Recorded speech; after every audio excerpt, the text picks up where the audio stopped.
Hi అండి. ఇవాళ లంచ్లోకి అయితే బీరకాయ శనగపప్పు కర్రీ చేస్తున్నాను. బీరకాయ శనగపప్పు కర్రీ కోసం కావాల్సిన పదార్థాలు బీరకాయలు అండ్ శనగపప్పు, టమాటాస్, ఆనియన్స్ అంతే అండి. ఆవాలు, నూనె ఇంక అందరికీ తెలిసిందే, నేను ఇంకేం వేయను. 1 అవర్ పాటు ముందుగానే శనగపప్పుని నానబెట్టుకొని నేను విడిగానే ఉడకబెట్టుకుంటాను.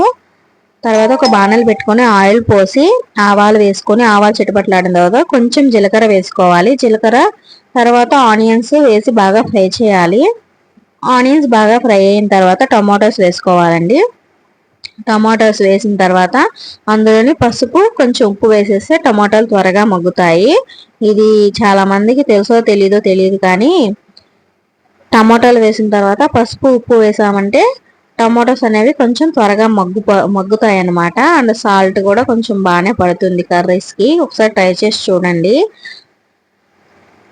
అండ్ బీరకాయలు ఉంటాయి కదా, టమాటోస్ బాగా మగ్గిన తర్వాత బీరకాయలు కూడా వేసుకొని ఒకసారి కలుపుకున్న తర్వాత పక్కనే ఉడకబెట్టుకున్న శనగపప్పును కూడా వేసుకోవాలండి. ఇందులో నచ్చితే కొంచెం ధనియాల పొడి వేసుకోండి, బాగుంటుంది. కొంచెం మిరియాల పొడి కూడా వేసుకోండి. నాకు ఈ కర్రీ కన్నా అంటే ఈ బీరకాయ శనగపప్పు వేసి చేసుకోవడం కన్నా బీరకాయ పెసరపప్పుతో టేస్ట్ బాగుంది, నచ్చింది. శనగపప్పు కన్నా పెసరపప్పు బాగుందండి. ఒకసారి ట్రై చేసి చూడండి.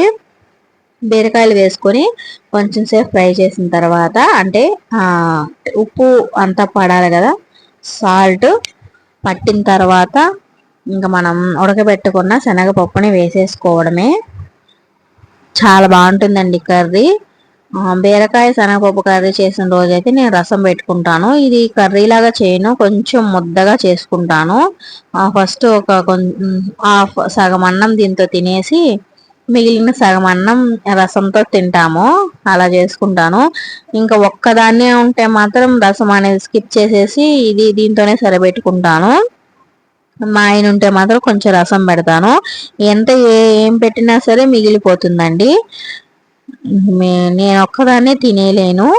ఇద్దరం ఉంటేనే షేర్ చేసుకుని 2 పూటలా తినేస్తే అయిపోతుంది అనమాట. ఏ కర్రీ చేయాలన్నా భయమే ఎక్కడ మిగిలిపోతుందో అని. మిగిలిపోవడానికా అండి చేసింది, తినేయడానికేగా చేసి తినేస్తే తృప్తి, మిగిలిపోతే అసంతృప్తి. ఇంకా బీరకాయలు శనగపప్పు కొంచెం బాగా మగ్గిన తర్వాత లాస్ట్లో కారం వేసుకొని కొద్దిగా కొంచెం వాటర్ వేసుకొని మూత పెట్టి మగ్గించుకోవడమే.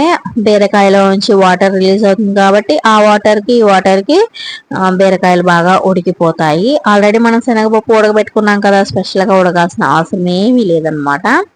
అంతేండి వీడియో. నా వీడియో నచ్చితే లైక్ చేయండి, షేర్ చేయండి, అలాగే కామెంట్ చేయండి, సబ్స్క్రైబ్ చేసుకోండి. బాయ్.